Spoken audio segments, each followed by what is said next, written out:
La fourchette dans sa main ne tremblait pas, et ce fut la première petite victoire de la soirée. Eleonora Wakeham avait compté jusqu'à 4 entre chaque respiration depuis l'arrivée de la soupe, et elle avait compté jusqu'à 4 entre chaque mot que son mari prononçait, et elle avait compté les bougies tout au long de la grande table, car compter était le seul compagnon honnête qui lui restait dans cette pièce. Il y avait 22 bougies. Il y avait 18 invités. Il y avait une femme assise à 3 places à la droite du duc qui n'était pas sa femme, et le duc venait de lever son verre pour faire son éloge.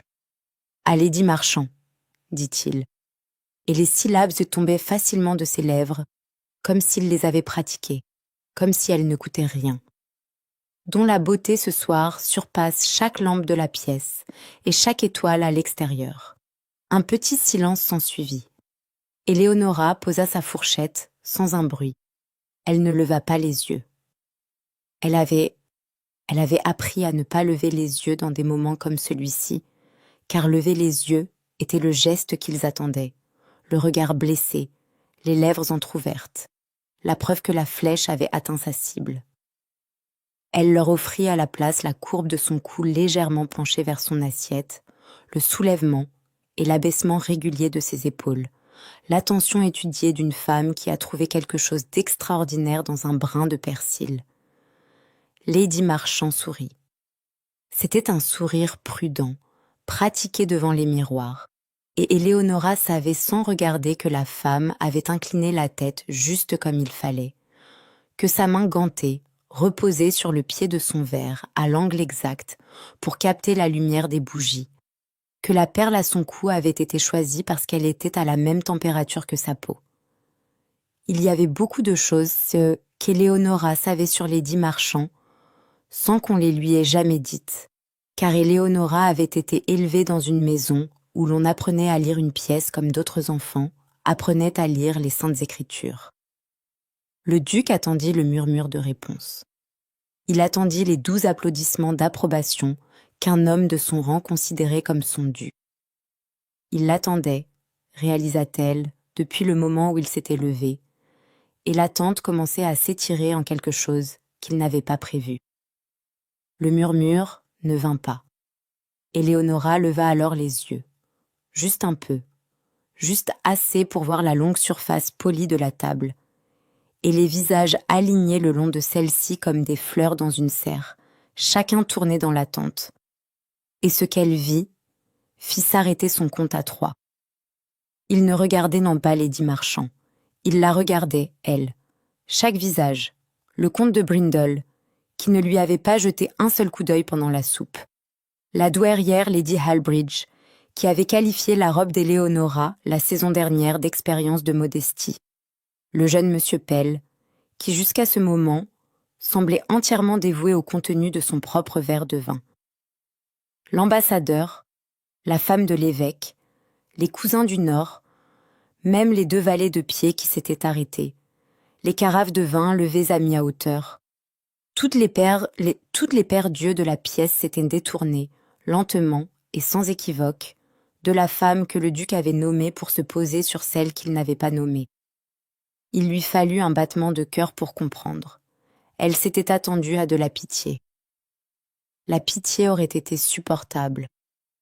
Elle avait enduré la douce et terrible pitié de ces gens pendant longtemps. Les mains douces sur son poignet dans les couloirs, les assurances murmurées que les hommes d'importance gardaient souvent des arrangements, qu'il ne fallait pas prendre de telles choses à cœur. La pitié était un vieux châle dans lequel elle pouvait s'emmitoufler. Ce n'était pas de la pitié, c'était de l'attention. C'était le regard que des étrangers jettent à un cheval qui vient de refuser un obstacle et qui se tient là, respirant calmement et indemne.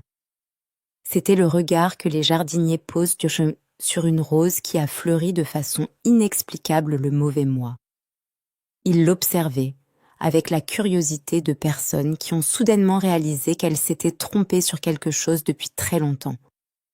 Et ils ne savaient pas encore à quel point ils s'étaient trompés. Et ils avaient décidé au même instant qu'ils aimeraient beaucoup le découvrir. Elles ne comprenaient pas. Elle mit ce mystère de côté comme on met de côté une lettre à lire plus tard. Et elle dit avec le petit sourire calme qu'elle cultivait depuis 6 ans de mariage. Votre grâce est généreuse dans ses louanges. Le duc entendit l'assurance dans sa voix et la prit à tort pour de la capitulation. Il avait toujours pris son assurance pour de la capitulation. Il inclina la tête vers elle avec l'expression indulgente d'un homme qui a maîtrisé un animal difficile. Et il se tourna de nouveau vers Lady Marchand, et il chercha une autre plaisanterie pour réparer le silence que la première avait brisé. Mais le silence ne voulait pas être réparé. Les invités avaient cessé de faire semblant d'être des invités. Ils étaient maintenant un public, et le public avait choisi son protagoniste, et le protagoniste était assis au bout de la table, sa serviette pliée sur ses genoux et son compte de bougies terminé.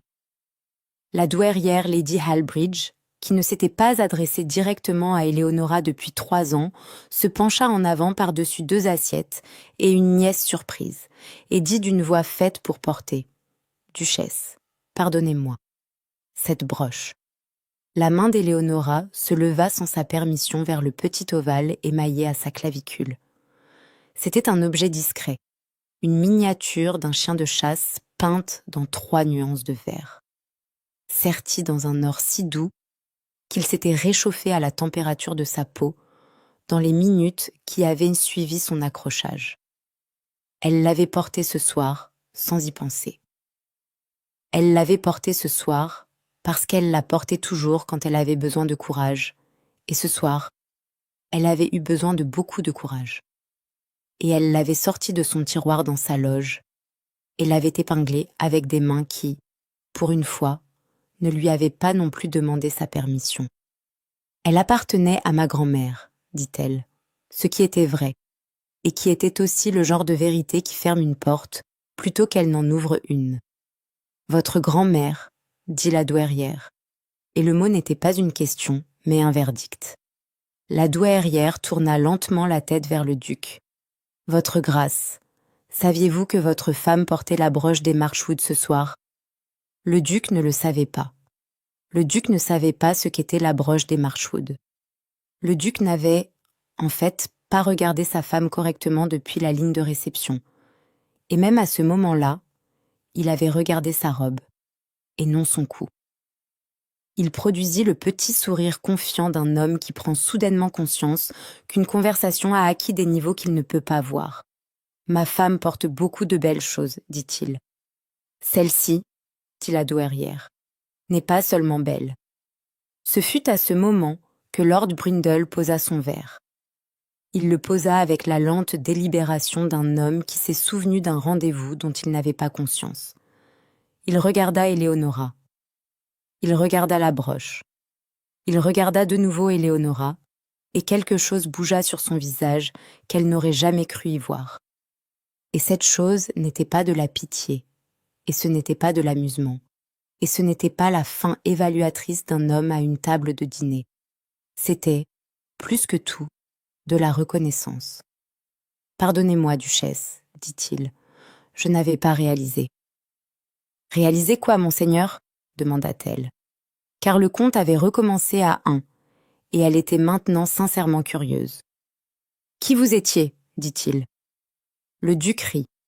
C'était le rire qu'il utilisait à la Chambre des Lords lorsqu'un jeune membre avait dit une bêtise. L'aboiement court et poli conçu pour rappeler son rang à l'Assemblée. « C'est ma femme, Brindle. Nous avons sûrement dépassé le stade des présentations. »« Oui, votre grâce, » dit Lord Brindle. « Nous les avons largement dépassés. » Et il tourna de nouveau son visage vers Éléonora et attendit. Avec la courtoisie patiente d'un homme qui tenait une porte ouverte depuis 6 ans, sans savoir à qui elle appartenait, et Éléonora comprit. Tout d'un coup, et avec cette curieuse clarté froide qui survient au bord d'une longue chute, que la soirée avait cessé d'être celle que son mari avait prévue, et avait commencé à être une soirée totalement différente. Une soirée au cours de laquelle elle n'était plus l'offrande offerte, mais la question non formulée. Et elle ne savait pas encore la réponse qu'elle donnerait. mais elle savait que pour la première fois depuis très longtemps, la réponse serait la sienne. Lady Marchand, qui souriait depuis quelques secondes dans le vide, réduisit son sourire d'1 degré. C'était un ajustement minime, et la plupart des gens dans la pièce ne l'auraient pas remarqué. Mais Éléonora le remarqua, parce qu'Éléonora avait été élevée, comme elle l'avait dit, pour lire les pièces. Le sourire d'une femme qui vient d'être complimentée par un duc est un sourire particulier. Le sourire d'une femme qui a été complimentée par un duc, puis oubliée par la propre table du duc, en l'espace de 40 secondes, est un sourire totalement différent, et la différence était maintenant visible aux commissures des lèvres de Lady Marchand et s'accentuait. Le duc ne le vit pas. Le duc regardait Lord Brindle avec la patience offensée d'un homme dont la scène a été envahie par un acteur non programmé. Il reprit son verre, le leva et dit « Alors buvons, nous tous, à la plus belle femme de la pièce. » Il y eut une pause. C'était la pause qui décide des choses. Et puis, lentement, un par un, les verres autour de la table se levèrent.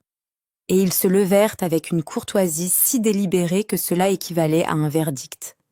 Et ils ne se levèrent pas du tout vers Lady Marchand, mais vers le bout de la table où Éléonora était assise avec sa serviette pliée, sa broche en forme de chien de chasse à son cou et son compte de bougies terminé. Et la femme de l'évêque dit, très doucement, à la duchesse. « À la duchesse », répéta la table. Le duc, son verre déjà en l'air, se rendit compte qu'il ne pouvait pas le baisser sans que ce geste lui-même ne devienne une sorte de discours. Alors, il le maintint où il était.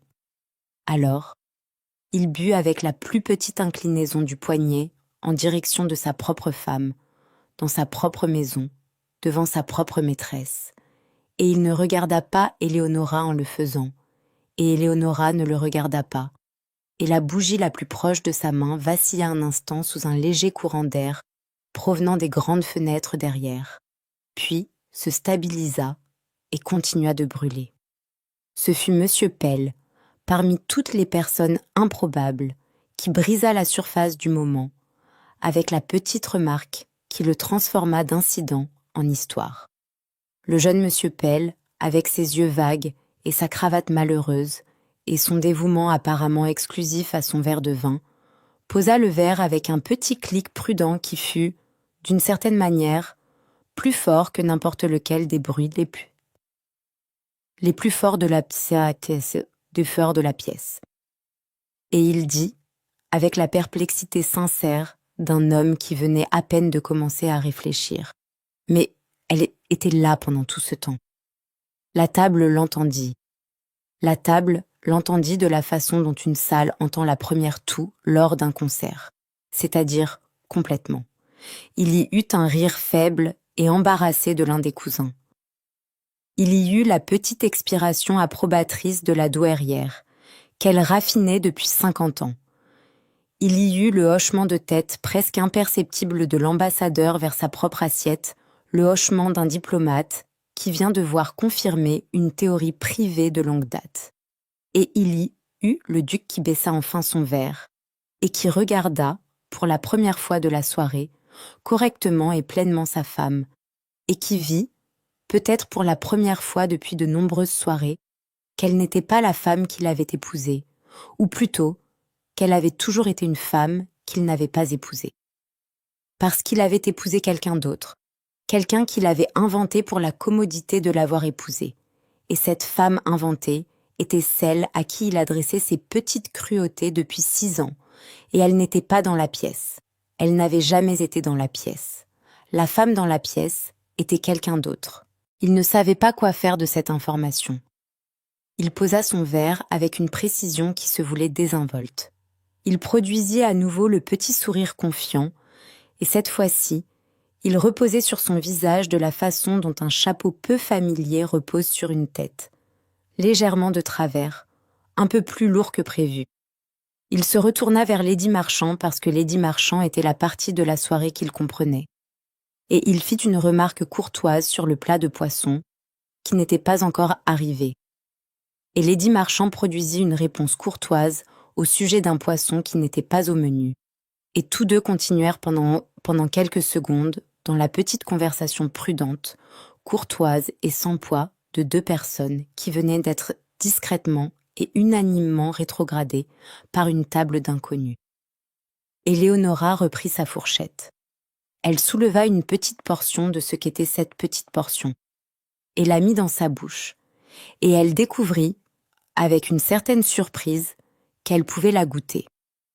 Elle n'avait pas goûté la nourriture à sa propre table depuis peut-être 1 an. Les asperges étaient excellentes. Les asperges, en fait, étaient les meilleures asperges qu'elle ait mangées depuis son enfance, et elle fit une petite note mentale de complimenter la cuisinière. Car la cuisinière était la sienne depuis le début, amenée dans la maison avec elle le 1er mois de son mariage, la seule partie de sa propre maisonnée qu'elle avait été autorisée à garder, et elle avait défendu la cuisinière 3 fois contre la mère de son mari et 2 fois contre son mari. Et la cuisinière le savait. Et la cuisinière préparait ses asperges préférées les soirs de ses plus grandes humiliations depuis 6 ans, sans jamais qu'on le lui ait demandé une seule fois. La cuisinière, lui vint-il à l'esprit, avait-elle aussi lu la pièce? Il y avait, commença-t-elle à soupçonner, plus de gens qui lisaient que la pièce qu'elle ne l'avait supposé. Elle leva de nouveau les yeux, très légèrement, et regarda le long de la table vers le duc, et elle sentit quelque chose s'installer en elle qui était relâché depuis longtemps. Ce n'était pas de la colère. Elle avait été en colère pendant des années d'une manière sourde et silencieuse, de la façon dont on est en colère contre le temps qu'il fait. Cela ne lui avait fait aucun bien, et elle l'avait finalement mise de côté. Ce n'était pas non plus un sentiment de revanche, car la revanche aurait exigé qu'elle tienne les comptes, et elle avait refusé, pour le bien de sa propre âme, de tenir les comptes. Ce qui s'installait en elle maintenant était quelque chose de plus calme que les deux. C'était la reconnaissance qu'elle était, en ce moment, l'objet le plus stable de la pièce. La table s'inclinait vers elle, non pas parce qu'elle l'avait tirée, mais parce qu'elle n'avait pas bougé. Tout le reste avait bougé autour d'elle, et maintenant tout le reste s'orientait vers l'endroit où elle s'était tenue depuis le début. Elle s'aperçut que sa main s'était de nouveau levée vers la broche, et elle la redescendit doucement. Et elle n'avait plus besoin de la broche pour ce qui allait être exigé d'elle. Elle laissa sa main reposer sur la serviette sur ses genoux. Elle compta les bougies une fois de plus, parce que cela lui plaisait aussi, et le compte donna 22, et elle trouva cela plaisant aussi, car 22 était le nombre de saisons qu'elle avait vécues jusqu'à présent dans cette maison, et elle y avait survécu à toutes. Et elle allait survivre à celle-ci également, et bien mieux qu'elle n'avait survécu aux autres. Lord Brindle se pencha, presque imperceptiblement, vers elle, le long de la table. Il ne parla pas. Il n'en avait pas besoin.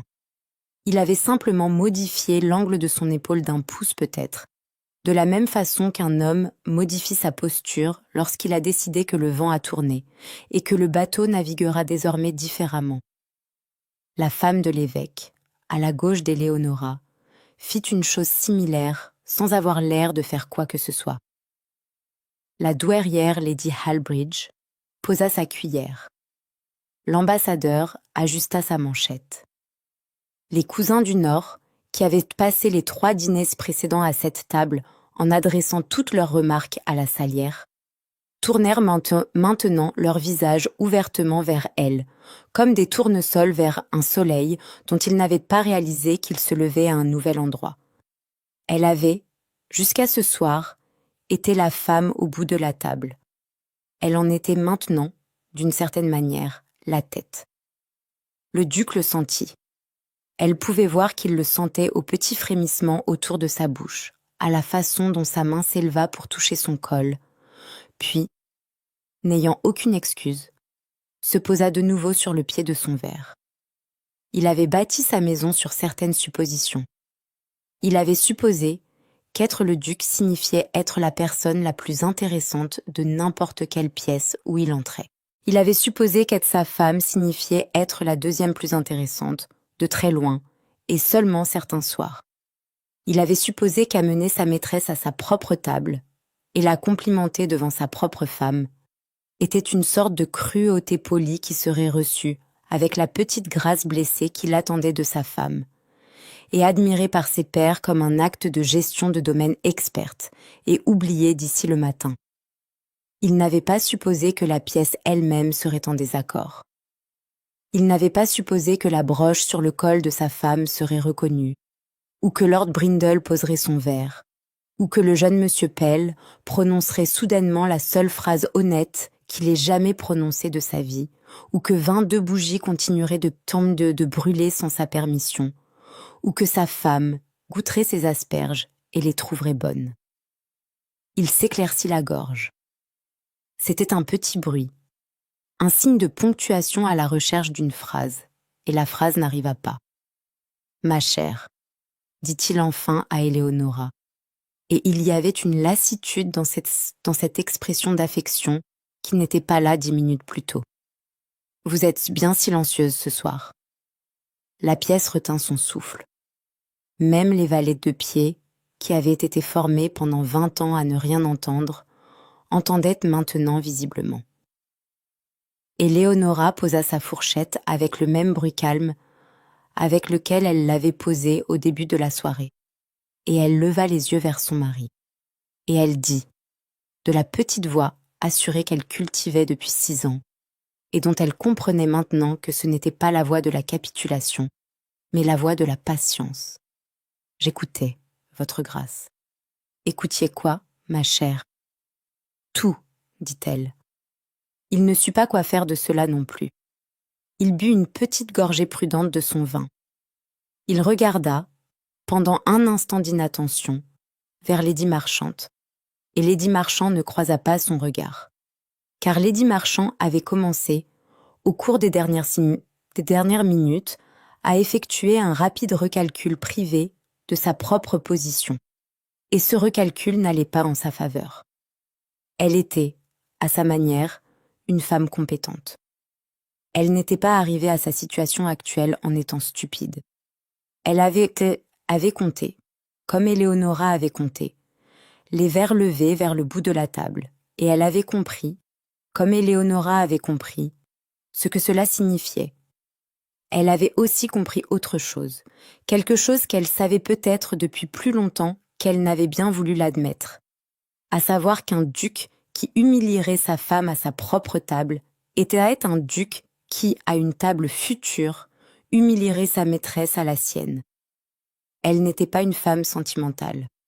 Elle avait commencé très discrètement à considérer ses issues de secours. Le plat de poisson arriva. C'était, en fin de compte, de la sole. C'était magnifiquement cuisiné. Les valets de pied se déplaçaient autour de la table avec la précision silencieuse d'hommes qui auraient répété pour un événement dont aucun d'eux n'avait été informé. Et Éléonora nota, avec le petit amusement privé qu'elle s'accordait désormais, que l'un d'eux, le plus jeune, qui avait autrefois accidentellement renversé du clairet sur sa manche et avait été menacé de renvoi par le duc pour être discrètement retenu par elle, cachait un sourire derrière le rebord de son plateau de service. Elle pensa alors à la lettre. La lettre était à l'étage, dans le tiroir de son bureau, sous le 2e plateau de la vieille boîte en acajou de sa grand-mère, pliée en 2 et scellée avec une pastille de cire bleue unie. Elle était là depuis 11 mois. Elle avait été écrite par l'avocat de son père sur ses instructions, après la 3e d'une série de petites modifications, auxquelles elle avait décidé qu'elle ne survivrait pas à une 4e. Elle ne l'avait pas envoyée. Elle n'avait pas été prête à l'envoyer.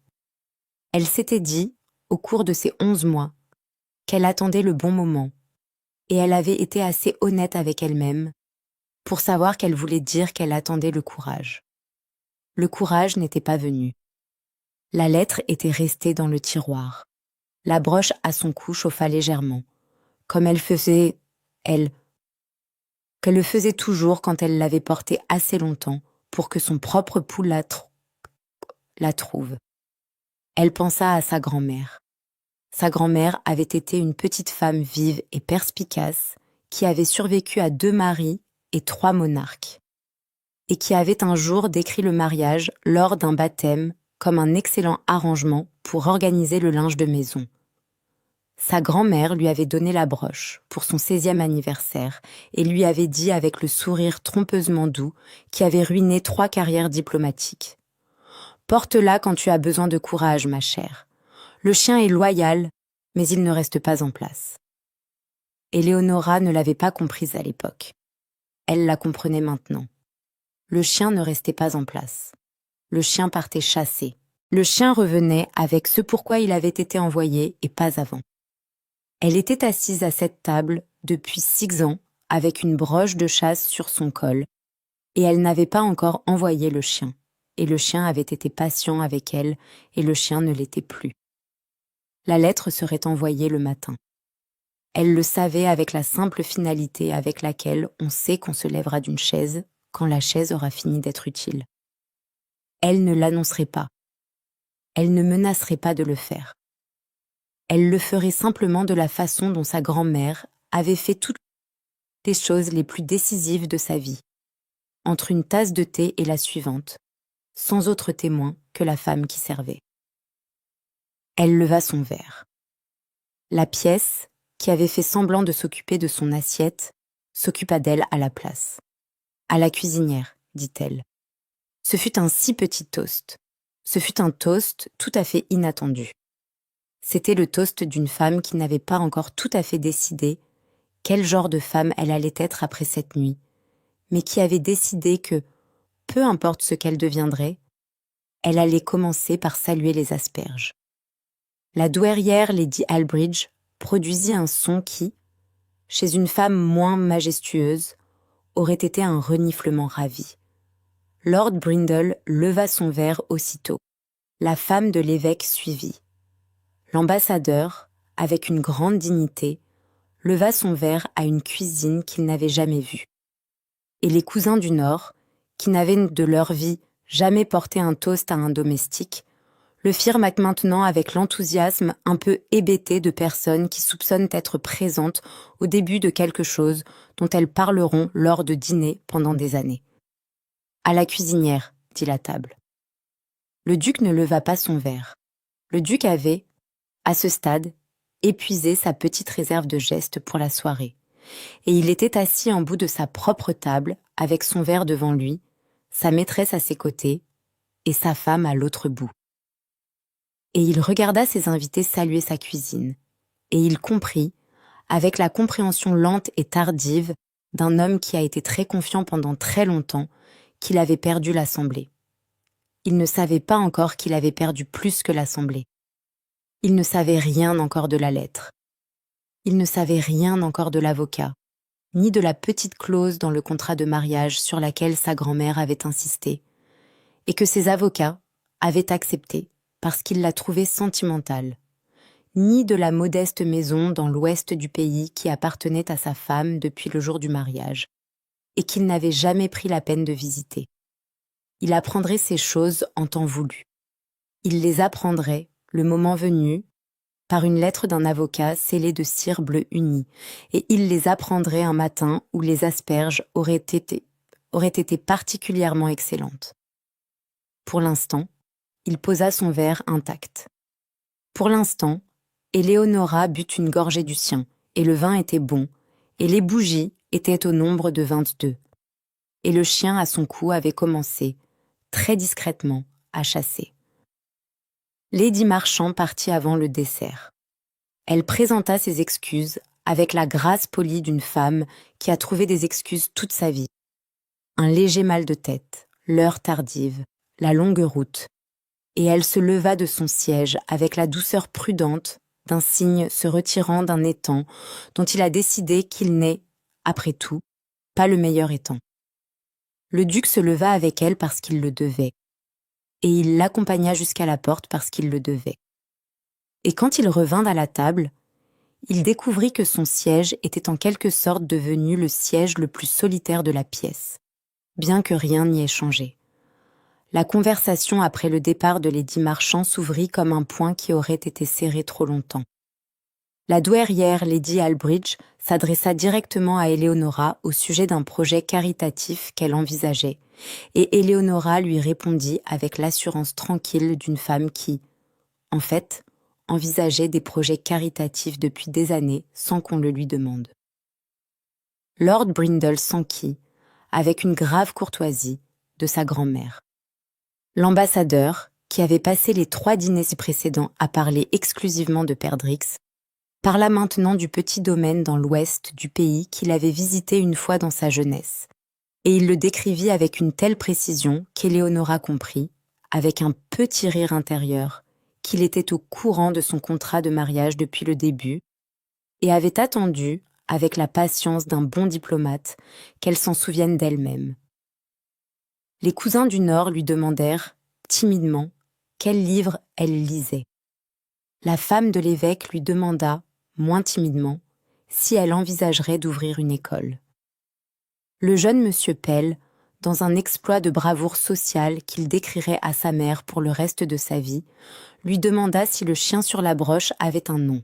« Argos », dit-elle. Il attendit longtemps. « Pourquoi » demanda monsieur Pell. « Que son maître rentre à la maison », dit-elle. Monsieur Pell, qui n'avait lu aucun livre depuis l'âge de 14 ans, accepta cela avec le hochement de tête grave d'un homme qui vient de recevoir un renseignement important du ministère des Affaires étrangères, et il résolut, en privé et sur le champ, de lire un livre. Les bougies brûlaient plus bas. Le valet de pied au sourire lui versa un autre verre de ce bon vin sans qu'on le lui demande. Le feu dans le grand âtre au fond de la pièce bougea avec le petit soupir réfléchi d'un feu qui a décidé de s'installer pour la nuit, et quelque part, au-dessus des grandes fenêtres, le ciel faisait cette chose lente et patiente que font les ciels dans les heures tardives d'un long dîner, s'approfondissant au-delà du bleu vers l'obscurité chaude qui donne l'impression, l'espace d'un instant, que la lumière des bougies à l'intérieur est la seule lumière au monde. Le duc, à son bout de la table, buvait son vin à petites gorgées prudentes. Il ne parlait pas beaucoup. Personne ne l'exigeait de lui. Il était devenu, petit à petit, si effacé que personne n'aurait pu indiquer à quel moment exactement. Il était devenu un invité à son propre dîner. Il le supportait avec toute la dignité dont il était capable, ce qui était une bonne quantité. Il n'était pas, en fin de compte, un homme stupide, seulement un homme habitué, et il était en train d'être déshabitué en temps réel, et il le supportait. Éléonora, l'observant depuis le bout de la table avec la broche chaude à son cou, ressentit pour lui, très brièvement, une petite pitié pure qui la surprit. Ce n'était pas du pardon. C'était quelque chose de plus simple et de plus ancien. C'était la pitié que l'on ressent pour un homme qui porte la mauvaise carte depuis de nombreuses années et qui vient tout juste de lever les yeux. Quand enfin l'assemblée se leva, que les adieux furent prononcés et que les voitures furent appelées, Lord Brindle se pencha sur sa main un instant de plus que ne l'exigeaient les convenances, et il dit, très doucement, « Duchesse, si jamais vous aviez besoin d'un ami à n'importe quelle cour de ce pays ou d'un autre, vous en avez un. »« Merci, monseigneur, » dit-elle. « Vous en avez toujours eu un, » dit-il. « Je regrette seulement qu'il m'ait fallu attendre ce soir pour le remarquer. » Elle le regarda partir. Elle les regarda tous partir. Elle se tenait près de la grande porte dans la flaque chaude de la lumière des bougies, les mains jointes devant elle, et elle recevait leurs remerciements avec le petit sourire calme qu'elle avait cultivé.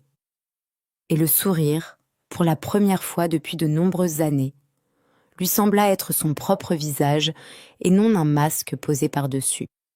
Quand la dernière voiture se fut éloignée sur le gravier et que la grande porte eut été fermée par le valet de pied avec un sourire, elle resta un moment dans le hall vide. Les bougies vacillaient, maintenant. Le feu était bas.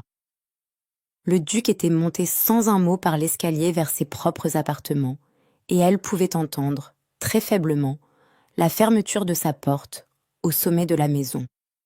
Le petit bruit sec d'un homme qui se retire pour réfléchir. Elle ne le suivit pas.